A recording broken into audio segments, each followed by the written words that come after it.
Hello दोस्तों, आज की इस वीडियो में हम लोग 12th क्लास के हिंदी का फर्स्ट लेसन जो बातचीत है, जिसका राइटर है बालकृष्ण भट्ट, उसका स्टडी करेंगे। और इस चैप्टर को हम लोग 3 पार्ट में स्टडी करेंगे। आज की इस वीडियो में दोस्तों हम लोग इसका जितना भी मेन जो पॉइंट है, यानी पाठ का पूरा जो सारांश है उसका स्टडी करेंगे।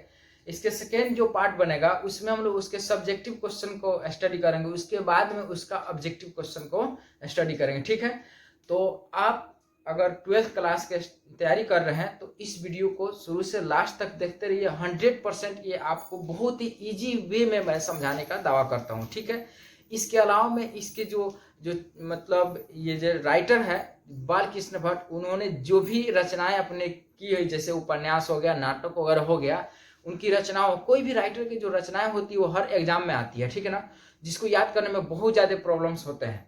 उन प्रॉब्लम को दूर करने के लिए मैं आपको ट्रिक के माध्यम से भी बताऊंगा कि उनको आप कैसे आसानी से याद कर सकते हैं। जैसे इसके पिछले वाले वीडियो में मैंने बताया था कि किसी चैप्टर के राइटर को कैसे, उनके नाम को कैसे आप याद कीजिएगा, जो बहुत ही फनी वे मतलब वे में बनाया गया था। आप नहीं देखे होंगे तो उसको देख लीजिएगा। एक बार में मात्र 2 सेंटेंस याद करना है। जितने भी चैप्टर है और उनके राइटर है तो दोनों का नाम आपको याद हो जाएगा।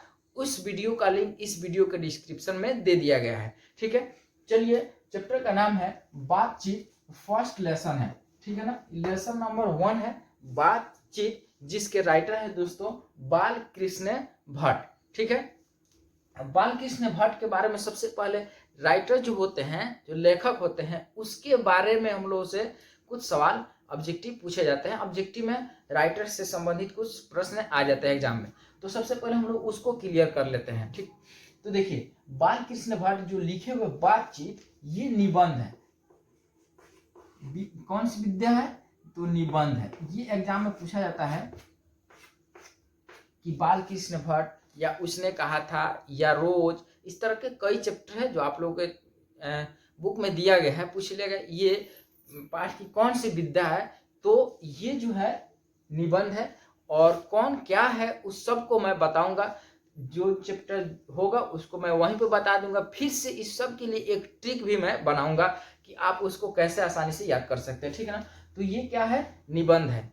चलिए, बालकृष्ण भट्ट के बारे में देखा जाए तो इनका जन्म जो हुआ था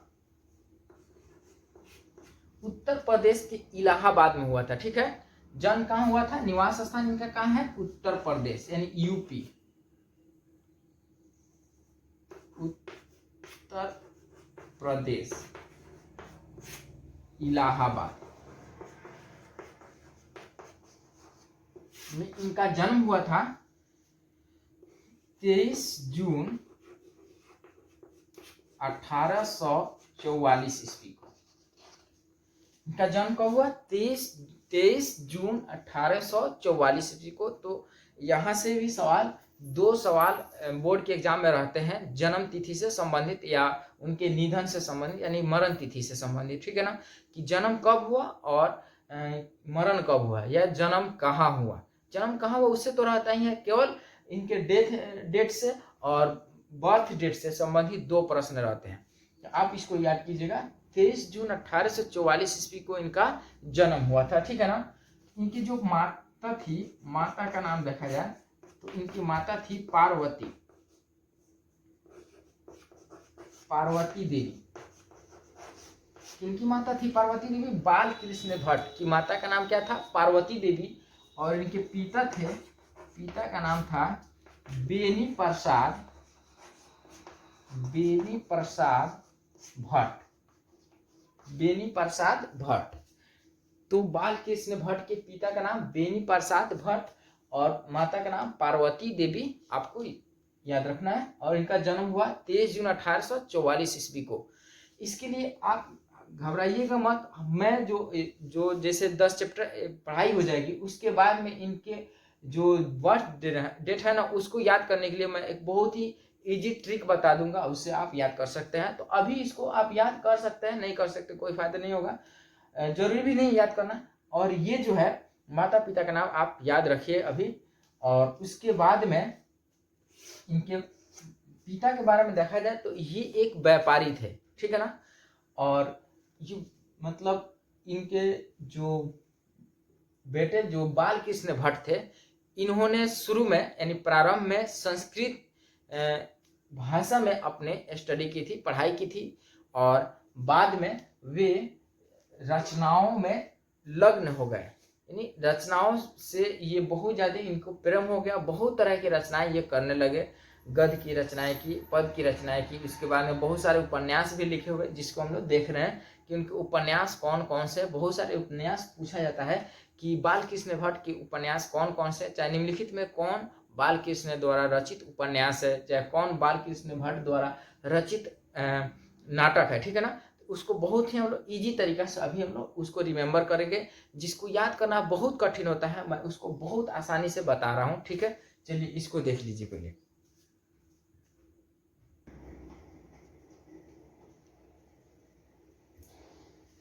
देखिए जो बाल कृष्ण भट्ट के उपन्यास है उनके नाम यहाँ पर लिख दिया गया है, जिसमें से एक कोई एग्जाम में पूछा जा सकता है। जैसे यहाँ देखिए, नूतन ब्रह्मचारी किसके उपन्यास है, ठीक है ना, ऐसे पूछा जा सकता है। चाहे निम्नलिखित में से कौन बाल कृष्ण भट्ट के उपन्यास है, उपन्यास का नाम है, ठीक है। तो बहुत इजी तरीका से, बहुत इजी ट्रिक से मैं इसको याद कराने जा रहा हूँ, अभी आप लोगों को याद हो जाएगा, ठीक है ना। जो आप किसी भी यूट्यूब चैनल पर नहीं देख सकते ऐसे, मतलब धांसू ट्रिक कहिए इसको, इस तरह का कहीं भी ट्रिक नहीं मिलेगा जो आपको नाटक या उपन्यास या अन्य जो रचनाएं होती उनके नाम को याद करा दे। तो चलिए देखिए, सबसे पहले हम लोग उपन्यास का नाम देख लेते हैं। उपन्यास जो है इनके, ये हमारी घड़ी, ठीक है, सद्भाव का अभाव उपन्यास का नाम है दोस्तों। उसका 100 अजान एक सुजान, उसका गुप्त वैरी, उसका नूतन ब्रह्मचारी, उसके बाद रसातल यात्रा, उसके बाद दक्षिण उचित दक्षिणा, उसके बाद रहस्य कथा। इनके क्या है, उपन्यास के नाम है। चलिए इसको देखिए ट्रिक के माध्यम से कैसे याद करेंगे। मात्र 1 सेंटेंस हम लोगों को याद रखना है, बहुत ही मजेदार सेंटेंस है, ठीक है ना। देखिए सेंटेंस यहाँ पर लिख दिया गया है, हमारी घड़ी के अभाव में, ठीक है ना। हम लोग पास में घड़ी रहता है किस चीज के लिए, टाइम देखने के लिए। मान लीजिए कभी हम लोग पास घड़ी नहीं हो, टाइम हम लोग नहीं देख पाते हैं, तो बहुत से काम छूट जाते हैं, ठीक है ना दोस्तों। देखिए हमारी घड़ी के अभाव में 100 अजान, अजान जो इस्लाम धर्म के मानने वाले होते हैं तो नमाज से पहले अजान देते हैं, तो 100 अजान जो होते हैं नहीं सुन पाए, यानी गुप्त रह गए, नहीं सुना पाए, यानी टाइम का ख्याल नहीं रहा, अजान कब हुआ कब नहीं हुआ ये नहीं सुन पाए, यानी अजान गुप्त रह गए। और ब्रह्मचारी का यात्रा भी उचित रह गया, यानी ब्रह्मचारी के कान में आवाज भी नहीं गया, यानी किसी चीज से उनका डिस्टर्ब भी नहीं हुआ, वही कहा जाए। ध्यान दीजिए, हमारी घड़ी के अभाव में 100 अजान गुप्त रह गए और ब्रह्मचारी का यात्रा भी उचित रह गया। दोस्तों इसी से ये सब याद हो गया। देखिए कैसे, हमारी घड़ी, यानी ये हमारी घड़ी से, यानी हमारी घड़ी किनका उपन्यास है, बाल कृष्ण भट्ट का। देखिए घड़ी के अभाव, अभाव का मतलब हुआ सद्भाव का अभाव, सद्भाव में भी भाव है, अभाव में भी अभाव तो ही है, सद्भाव, अभाव में 100 अजान, 100 अजान एक सुजान। तो आप 100 अजान एक सुजान जैसे ही आएगा आप समझ जाइएगा, एक अगर 100 अजान दे दिया तो भी समझ जाइएगा, उसके बाद 100 एक सुजान होगा ही, तो इनका ही उपन्यास है। 100 अजान यानी 100 अजान एक सुजान हो गया, गुप्त रह गए। गुप्त से देखिए, गुप्त से का मतलब हुआ गुप्त वैरी, ठीक है, इनके जो रचना का नाम है गुप्त वैरी, रह गए और यहां से यहां तक छोड़ देना आपको। ब्रह्मचारी का, यानी ब्रह्मचारी से देखिए यहाँ पर याद रखना है, ब्रह्मचारी, नूतन ब्रह्मचारी, ठीक है, इन्हीं का उपन्यास। ब्रह्मचारी का यात्रा भी, यात्रा देखिए यहाँ पर रसातल यात्रा, यात्रा भी उचित रह गया। उचित देखिए, उचित का मतलब उचित दक्षिणा, रह गया मैंने रहस्य कथा, ठीक है ना। इस तरह से अभी देखिए हम लोग इनके जितने भी उपन्यास है उनको मात्र एक ही सेंटेंस में हम लोग याद किए। क्या चीज, हम लोग पास घड़ी नहीं है, हमारी घड़ी के अभाव में, ठीक है ना, हमारी घड़ी के अभाव में 100 अजान गुप्त रह गए और ब्रह्मचारी का यात्रा भी उचित रह गया, ठीक है। चलिए इसके बाद में मैं इनकी जो नाटक है, नाटक से भी पूछा जाता है सवाल, उसको याद करने का ट्रिक बताता हूँ, उसके बाद चैप्टर पर हम लोग चलेंगे। उसके बाद जो इनके नाटक है उनके नाम यहाँ पे दिया गया है। नाटक जो है शिक्षादान, दो परदेसी बाल विवाह, चंद्रसेन, रेल का विकट खेल, सीता वनवास और मेघनाथ वध। ठीक है ना, इनके मेघनाथ वध इनके जो नाटक है उनके नाम है। ठीक है ना। अब देखिए नाटक को याद करने की जो ट्रिक बनाया गया है यहाँ पे है, बहुत ही मस्त ट्रिक है ये भी। आप बस इसको 2 बार 3 बार याद कीजिएगा, पूरा टोटल इनके नाटक याद हो जाएंगे। और जितने भी इम्पोर्टेंट इनके जो नाटक है यहाँ सब इसमें इंक्लूड कर लिए गए हैं। जैसे देखिए शिक्षा, इसका जो ट्रिक है वो देखिए, 2 आदमी थे शिक्षा दान करने वाले यानी पढ़ाने वाले, कहीं पढ़ाने गए, पढ़ाते पढ़ाते बाल विवाह किए और वहां से रेल पकड़े और भाग गए। ठीक है, ट्रिक यही है। पढ़ाने वाले 2 व्यक्ति थे, ठीक है, कहीं पढ़ाने गए, शिक्षा दान कर रहे थे, उसके बाद किसी से बाल विवाह किए। बाल विवाह आप समझते हैं, बच्चों छोटा उम्र में ही किसी से शादी कर लेना, तो बाल विवाह किए। उसके बाद एक वहां से किसी लड़का को पकड़े जिसका नाम चंद्रसेन था, उसी के साथ रेल से भाग गए। तो देखिए यहाँ पे याद है, शिक्षा दान करने वाले 2 परदेसी, कैसे कहाँ के थे वो, अपने देश के नहीं थे, अपने क्षेत्र के नहीं थे, दूसरे जगह के रहने वाले को परदेसी कहा जाता है। 2 परदेसी बाल विवाह करके चंद्रसेन के साथ रेल से भाग गए। देखिए याद हो गया, शिक्षा दान करने वाले यानी शिक्षा दान, ये क्या है, एक शिक्षा दान इनके नाटक है। करने वाले 2 परदेसी इनके नाटक का नाम है। बाल विवाह करके, तो बाल विवाह इनके नाटक का नाम है। चंद्रसेन के साथ, तो चंद्रसेन नाटक का नाम है। साथ रेल से, तो रेल का विकट खेल इनके नाटक के नाम है। रेल से भाग गए, तो कितना याद कर ले हम लोग, 1 2 3 4 5, ठीक है ना, 5 ये हुआ। और दूसरा 6 7 यहाँ पे है, एक सीता वनवास और मेघनाथ वध। तो इसको याद कर लीजिएगा, सीता के वनवास के समय ही मेघनाथ का वध हुआ, यानी मेघनाथ मारे गए। बस याद हो गया। उसके बाद हम लोग चैप्टर पर चलते हैं। चलिए दोस्तों, अब हम लोग पाठ के जो मुख्य पॉइंट है उस पर हम लोग ध्यान देते हैं। पाठ का नाम जो है बातचीत है, ठीक है ना। और इससे रिलेटेड यानी इस चैप्टर में जितने भी मुख्य टॉपिक है, मुख्य बातें हैं ना, उसको हम लोग एकदम समझिए, आपको जवानी मुँह जवानी याद हो जाएगा। समझिए, आप ऐसे चैप्टर पढ़िएगा, चाहे बहुत सारे लोग पढ़ाए होंगे, यूट्यूबर पढ़ाए होंगे, लेकिन जैसे बुक में लिखा है उसी को पढ़कर आपको समझा दिए होंगे, लेकिन मैं हर एक बात पे आपको मतलब ध्यान दिलाऊंगा, और जो खास खास बातें होंगी उसको आपके माइंड में भर दूंगा, ठीक है ना। तो बस ध्यान दीजिए, मेरे जो पढ़ाने का स्टाइल ये कैसा है आप कमेंट में जरूर लिखिएगा, ताकि इसके नेक्स्ट पार्ट को यानी इसके क्वेश्चन आंसर को और इसके जो अभी ऑब्जेक्टिव या सब्जेक्टिव है उसको मैं ला सकूं आपके समक्ष। चलिए देखिए, ये जो है सबसे पहले चैप्टर का नाम है बातचीत। इस पर थोड़ा सा सभी टॉपिक पर थोड़ा थोड़ा लेक्चर सुनते जाइएगा, पाठ कंप्लीट हो जाएगा। अन्य भी टॉपिक मिलेगा आपको, देखिए यहाँ तक है, उसके बाद फिर अन्य टॉपिक भी मिलेंगे। और इसी टॉपिक से जितने भी क्वेश्चन आपके रहेंगे बोर्ड में, ऑब्जेक्टिव या सब्जेक्टिव जो भी है, इसी टॉपिक से रहेंगे। बस आपको टॉपिक को ध्यान से सुनते रहना है। सबसे पहले बातचीत। बातचीत किसको कहते हैं? जैसे देखिए, मैं आप लोगों से बातचीत कर रहा हूँ, आप लोग दूसरे किसी से बातचीत करते हैं, 2 आदमियों में बातचीत होती है, बहुत सारे लोगों में बातचीत होती है। यानी हम लोग अपनी भावनाओं को व्यक्त करने के लिए जिन ध्वनियों को निकालते हैं ना अपने मुख से, उसी को कहते हैं बातचीत। जैसे मान लीजिए मैं यहाँ पे प्यासा हूँ और आपसे कहूँ कि 1 गिलास पानी लाइए, तो मैं 1 गिलास को ऐसे ले करके उसको ऐसे न कहूँ, केवल संकेत में न दूं इस तरह से, बल्कि ये कहूँ आप 1 गिलास पानी मुझे पिला दीजिए, तो मेरे जो मुख से साउंड निकला ना दोस्तों, और आप समझ गए, मैंने समझा दिया अपने भावना को, तो इसी को हम लोग बातचीत कहते हैं। तो बातचीत का अगर डिफिनेशन, बातचीत किसको कहते हैं, ठीक है ना, तो जब कोई व्यक्ति अपनी भावनाओं को व्यक्त करने के लिए किसी शब्द का प्रयोग कर अपने श्रोताओं के पास उसको महसूस करा देता है, तो इस टोटल जो भी क्रिया हो रही इसी को बातचीत कहते हैं।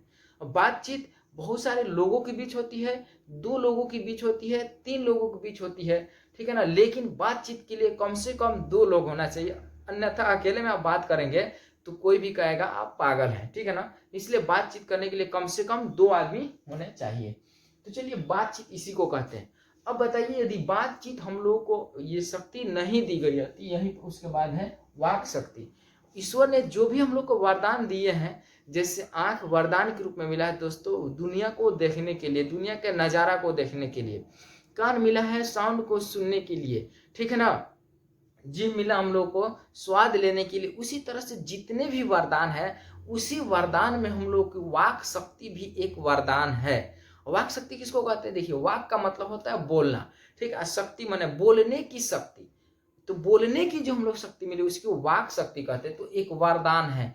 अगर समझिए वरदान न मिली होती हम लोग को तो क्या होता? हम लोग अपने भावनाओं को किसी से कैसे व्यक्त कर पाते, कैसे हम लोग दुनिया को समझ पाते? कुछ भी नहीं हो पाता। इस तरह से वाक शक्ति हम लोगों के लिए एक वरदान है दोस्तों। यदि वरदान नहीं मिला होता ना हम लोग वाक शक्ति का, तो समझिए पूरा जो सृष्टि है, पूरी दुनिया है, ये गूंगी हो गई रहती है, गूंगी होती, ठीक है। कोई किसी को नहीं समझ पाता, किसका फीलिंग क्या है, कोई अपने फीलिंग को कैसे किसी के पास रखता। तो इस तरह से पूरी सृष्टि गूंगी हो जाती। तो ध्यान दीजिएगा यहाँ पे लोग बातचीत ये जो है ये है और वाक शक्ति मिली है और गूंगी सृष्टि, यानी हम लोग सृष्टि जो होती है गूंगी हो जाती, कोई कुछ नहीं बोलता, ठीक है ना। ध्वनि होती ही नहीं तो कोई कैसे बोल पाता, किसी को कैसे समझा पाता? दोस्तों अगर हम लोगों को वाक शक्ति नहीं मिली होती तो मैं आप लोगों को कैसे पढ़ा पाता, कैसे समझा पाता, ठीक है ना। इस तरह से वाक शक्ति अन्य सभी शक्तियों के समान, सभी जो वरदान मिले हैं ना, उन्हीं में से एक बहुत ही महत्वपूर्ण शक्ति है। चलिए उसके बाद हम लोग का नेक्स्ट है स्पीच। स्पीच देखिए, ये सब मेन में जो वर्ड है ना इस चैप्टर के, उसी को मैं समझा रहा हूँ। और इसको समझने के बाद में आपको ये जो पार्ट है एकदम 100% समझ में आएगा, बहुत इजी। इसको पढ़ लीजिए या नहीं पढ़िए तो भी इसी से काम चल जाएगा, ठीक है ना। कोई भी क्वेश्चन आंसर आएगा तो आपसे छूटेगा नहीं। इसके अलावा मैं क्वेश्चन आंसर भी कराऊंगा। चलिए स्पीच है। उसके बाद देखिए स्पीच जिसको हम लोग भाषण कहते हैं। स्पीच के बारे में आप लोग बहुत सारे स्पीच सुने होंगे, जैसे 15 अगस्त के दिन स्पीच सुने होंगे स्कूल में। उसी तरह से गणतंत्र दिवस 26 जनवरी को भी आप स्पीच सुने होंगे। जो 5 सितंबर होता है शिक्षक दिवस, उसके भी अवसर पर भी आप स्पीच सुने होंगे। बहुत सारे अवसर हम लोग के लाइफ में आता है जिस अवसर पे हम लोग स्पीच सुनने को मिलता है। तो दोस्तों अब बात ये रही कि स्पीच किसको कहते हैं। तो देखिए, जब कोई अकेला व्यक्ति, ठीक है, या दो व्यक्ति मिलकर स्पीच में एक व्यक्ति ज्यादा करके रहते हैं। कभी कभी किसी स्पीच में जैसे गाना वगैरह हो गया उसमें कहीं रहता है तो दो आदमी मिलकर बोलते हैं, हालांकि स्पीच एक आदमी ही देता है। तो जब कोई व्यक्ति बहुत सारे व्यक्तियों के समक्ष अपने भावनाओं को रखता है, अपने बातों को रखता है और उनके ध्यान को अपने ओर आकर्षित करने के लिए जो शब्द का प्रयोग करता है ना दोस्तों, उसी को स्पीच कहते हैं, ठीक है। जब कोई व्यक्ति बहुत सारे व्यक्तियों के समक्ष अपने भावनाओं को रखने के लिए जो साउंड का इस्तेमाल करता है उसको स्पीच कहते हैं। इसको हम लोग हिंदी में भाषण कहते हैं। इंग्लिश वर्ड है स्पीच। अब देखिए, स्पीच में दूसरे को अपने ओर आकर्षित करने की, लुभाने की शक्ति होती है। उसी स्पीच को हम लोग बेहतर स्पीच कहते हैं। जैसे मान लीजिए एक व्यक्ति है और इसके भाषण को बहुत सारे हजारों लोग सुन रहे हैं। अब किसी तरह से आएगा, इस तरह से करेगा, कुछ भी बोलेगा, यो चले जाएगा। तो आप उसके स्पीच को कैसे करेंगे? बहुत भद्दा है या सुनना पसंद नहीं करेंगे, चले आएंगे। लेकिन किसी किसी के स्पीच को आप जैसे सुनते हैं तो मन करता है और सुने और सुने, यानी आपको लगता है कुछ और बोलता तो बहुत मजा आता। उसमें कॉमिक भी होना, यानी हंसी मजाक भी होना चाहिए, कुछ ज्ञान की बातें भी होनी चाहिए, कुछ सामाजिक बातें भी होना चाहिए। आपको ध्यान को खींचने के लिए कई तरह का वो मतलब सिस्टम को अपना सकता है। उसी को हम लोग स्पीच कहते हैं, ठीक है। उसके बाद है घरेलू बातचीत। तो स्पीच बहुत सारे लोगों के समक्ष होती है और घरेलू बात में ना ज्यादा करके रस भरा बातें होती है, यानी जो लोगों को सुनना पसंद आता है। जैसे एक घर में, एक परिवार में अगर मैं किसी से ऐसा बात बोलूँ कि दूसरे को पसंद नहीं आए तो उसको घरेलू बात नहीं कहा जाएगा, ठीक है। तो घरेलू बात में रस भरा बातें होती है और स्पीच में लोगों के अट्रैक्शन की बातें होती है, लोगों को लुभाने की बात होती है। तो ये सवाल ऑब्जेक्टिव पूछा जा सकता है कि लोगों को लुभाने की बात कैसे, किस बातचीत में होती है, स्पीच में या घरेलू बातचीत में? तो स्पीच में। और रस भरा बातें किस में होती है? तो घरेलू बातचीत में।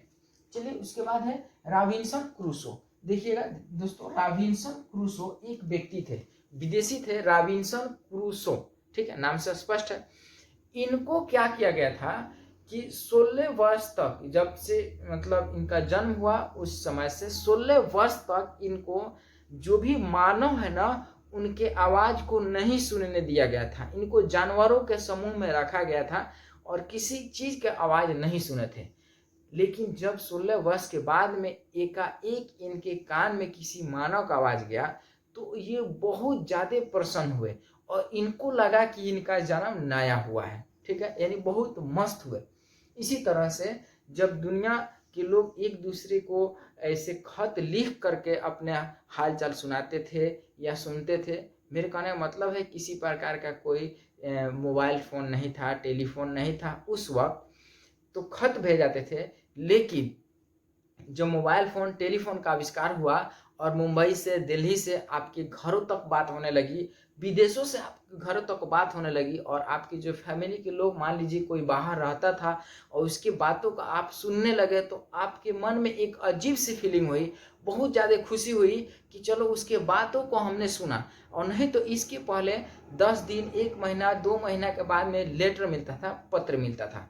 तो यही कहा गया है, लेखक इस चैप्टर में बताया भी है कि जो वो प्रेमी जो खत लिख कर अपने प्रेमिका को कुछ बताने की कोशिश करता था, उसके बाद में जब सामने उसको वार्तालाप होने लगा तो उसको टाइम का पता ही नहीं चला कि कितना टाइम हुआ, कितना बातचीत की, यानी उसको रस मिलने लगा, मजा मिलने लगा। इस तरह से सब मिला जुला कर इस टॉपिक में कहा गया है कि बातचीत हम लोगों की दी गई सभी शक्तियों में बहुत ही महत्वपूर्ण शक्ति है, बहुत ही अनोखा वरदान है। यदि हम लोगों को बातचीत करने की शक्ति नहीं मिली होती, हम लोग अपने विचार को व्यक्त नहीं कर पाते, फीलिंग को नहीं समझाते, कि दुख सुख के भावनाओं को नहीं व्यक्त कर पाते, ठीक है ना। और ये सब स्पीच वगैरह के बारे में कुछ बताया गया है। उसके बाद नेक्स्ट टॉपिक की ओर हम लोग चलते हैं। देखिए,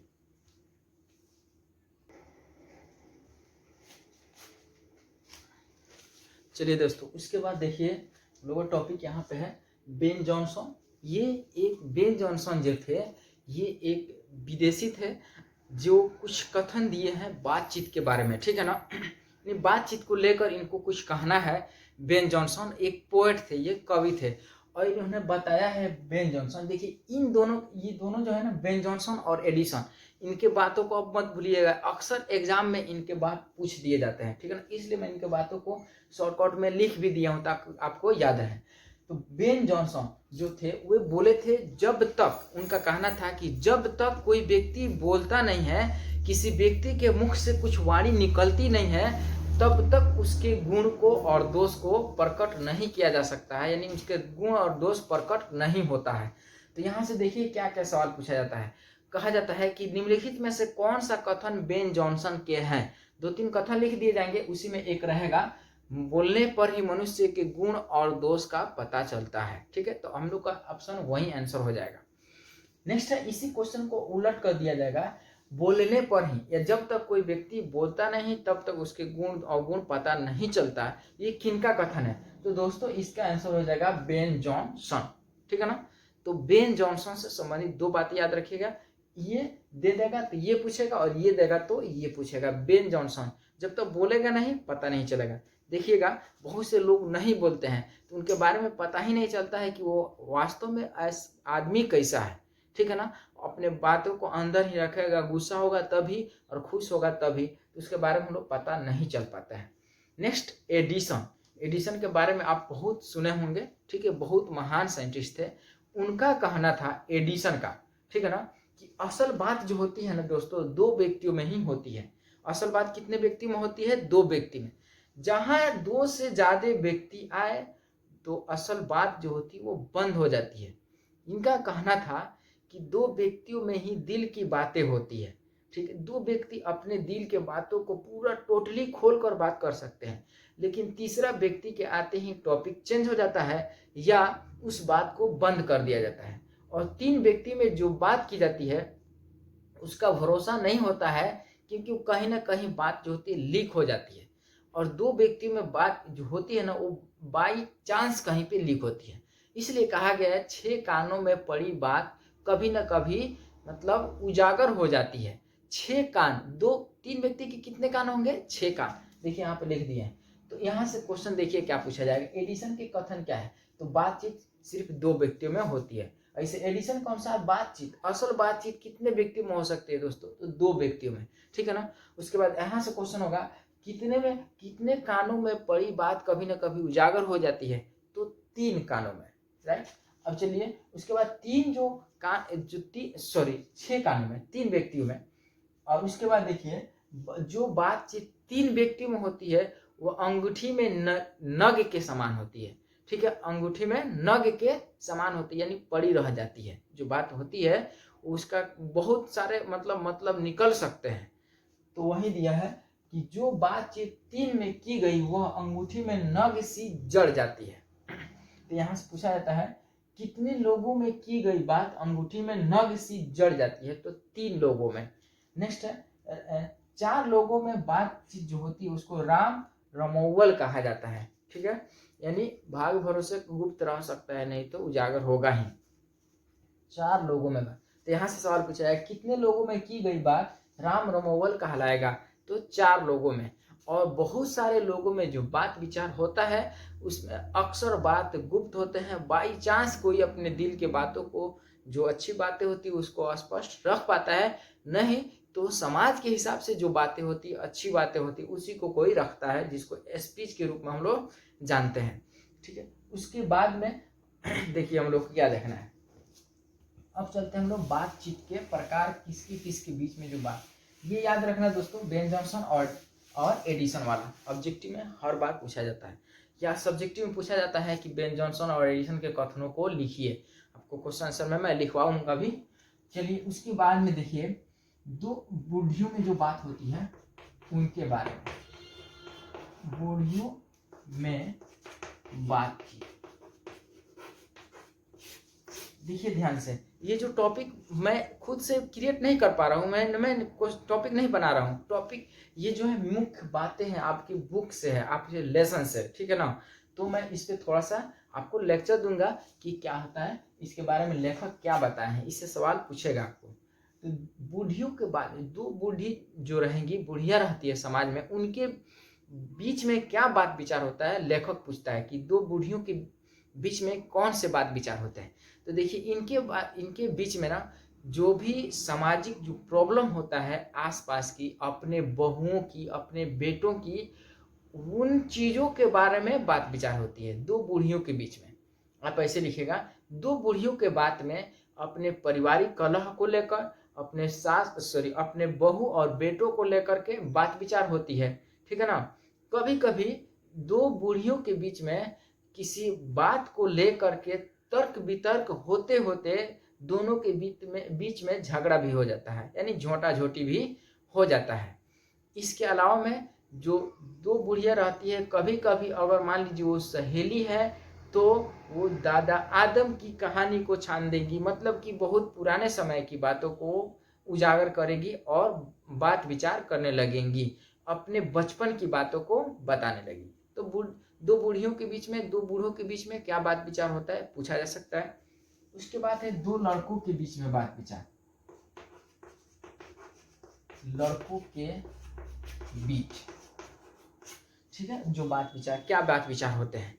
तो जो लड़कों के बीच में बात विचार होता है वो अक्सर अगर मान लीजिए खिलाड़ी है, किसी खेल से संबंधित है, तो बात विचार होता है कि उनका जो फेवरेट खिलाड़ी है कौन है, वो किसके फैन है, वो अपने जो फेवरेट खिलाड़ी होते हैं उनके तारीफ करते हैं। और यदि छात्र हैं, वो लड़के अगर पढ़ने वाले हैं, स्कूल के स्टूडेंट है, तो स्कूल के बारे में बात विचार करते हैं, उनका फेवरेट टीचर कौन है, किस टीचर की, मतलब किसी टीचर की तारीफ करते हैं तो किसी टीचर की बुराई करते हैं। उसी तरह से अपने क्लास में मान लीजिए जो स्टूडेंट बहुत भोदा है, पढ़ने में बहुत कमजोर है, वो स्कूल के सभी बच्चों को, क्लास के सभी बच्चों को अपना गुरु मानता है। और जो बहुत तेज है अपने क्लास में, फर्स्ट आता है, फर्स्ट रैंक का है, वो अपने क्लास के सभी बच्चों पर क्या करता है, रोब जमाता है, एक तरह से बॉस बनकर रहता है। ये सब बात विचार होती है स्कूल के बच्चों में। इसके बाद में हम लोग इसमें बताया गया है यूरोप जो महादेश है, यूरोप, वहाँ के लोगों में बातचीत करने की कला बहुत ही मतलब शानदार है यूरोप में। तो क्वेश्चन पूछा जाएगा किस महादेश के लोगों में बात विचार करने की कला बहुत अच्छी है तो यूरोप महादेश की, वहाँ के लोग बात विचार करके दूसरे लोगों को लुभाने की शक्ति ज़्यादा रखते हैं। तो इस तरह की जो बातचीत करके दूसरों को लुभाने की शक्ति होती है उसको हम लोग कहते हैं आर्ट ऑफ कन्वर्सेशन। तो पूछा जाता है what is art of conversation क्या है, या बातचीत की कला क्या है, ठीक है ना, सवाल पूछे जाते हैं। तो हम लोग कहेंगे बातचीत करने की कला, तो आंसर लिखेंगे हम लोग कि जब कोई व्यक्ति अपने वाणी से अपने भावनाओं को व्यक्त करते हुए किसी के ध्यान को अपने ओर आकर्षित कर लेता है, किसी श्रोता के कान को बिना कष्ट पहुंचाए उसमें किसी प्रकार की खुशी भर देता है, ठीक है, उसको अपने ओर खींच लेता है, आकर्षित कर लेता है, इसी चीज को आर्ट ऑफ कन्वर्सेशन कहा जाता है, जिसके अंतर्गत अपने बात को रखने के बाद में दूसरे के बातों को भी सुनने को, मतलब उसको बोलने का मौका देना चाहिए और खुद सुनना चाहिए। इसको हम लोग कहते हैं आर्ट ऑफ कन्वर्सेशन, जो सबसे ज्यादा यूरोप के लोगों में पाया जाता है, ठीक है। तो ये क्वेश्चन पूछा था आर्ट ऑफ कन्वर्सेशन क्या है। उसके बाद देखिए, अगर बातचीत जो होती है 25 से ऊपर की व्यक्ति में होती है, यानी 25 वर्ष से ऊपर की जो व्यक्ति होते हैं जिनको हम लोग मैच्योर व्यक्ति कहते हैं, ठीक है ना, उनमें जो बातचीत होती है ना तो उसमें दूरंदेशी बात होती है, यानी कुछ सोच समझ की बात होती है, उसमें ना लड़कपन की बातें नहीं होती है, ठीक, यानी उसमें कुछ होशियारी की बातें होती है, कुछ सोच समझ वाली बातें होती है, कुछ सामाजिक बातें होती है। और वहीं 25 वर्ष के नीचे के लोगों में जो बात होती है उसमें उदारता पूर्वक बातें होती है, ठीक है, बहुत ही ऊपर नीचे की बातें होती है, लेकिन दिल बहलाव होता है, हंसी मजाक ज़्यादा 25 से नीचे की उम्र की वस्तु लोगों में होती है।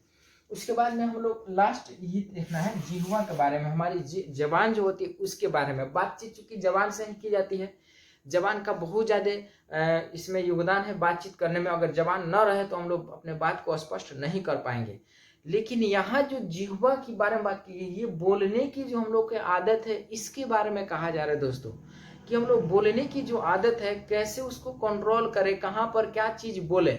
जिह्वा को कतरनी कहा गया है, आप जिह्वा को, अपने जीभ को अपने अंडर में नहीं रखिएगा, काटे जाएंगे, ठीक है। जीभ के चलते, अपने जबान के चलते पूरा शरीर आपका मतलब थूर आ जाएगा, समझिए। तो अगर वही जीभ को आप कंट्रोल में रखते हैं, अपने जबान को कंट्रोल में रखते हैं, तो आपके बड़े बड़े जो दुश्मन है ना वो भी धीरे धीरे धीरे धीरे धीरे आपके समक्ष दोस्ती करने लगते हैं। तो इसलिए हम लोग को अपने जीवा को कंट्रोल में रख करके कहाँ पर क्या चीज़ बात करनी है उसके हिसाब से कोई भी काम और कोई भी बातें करनी चाहिए, ठीक है। चलिए दोस्तों, ये चैप्टर हम लोग का समाप्त हो गया। अभी मैं एक एक लाइन करके पढ़ाता ना तो इतना बेहतर आपको समझ में नहीं आता, लेकिन इसी को मैंने टॉपिक से और इसके जो वर्ड है उसके हिसाब से मैंने समझा दिया, तो आपको बहुत अच्छी तरह से समझ में आ गया होगा। इसी तरह से नेक्स्ट चैप्टर के लिए आप इस वीडियो को ज़्यादा से ज़्यादा शेयर कीजिए और अपने जो भी दोस्त है उनके पास शेयर कीजिए, जहाँ भी हो लाइक कीजिए और कमेंट भी कीजिए आप इसको देखकर कैसा अनुभव कर रहे हैं, यानी आपको अच्छा लगा या नहीं लगा। इसके बाद में नेक्स्ट वीडियो में हम लोग इसके जो भी क्वेश्चन आंसर है उसको क्लियर करेंगे, ठीक है। Thank you.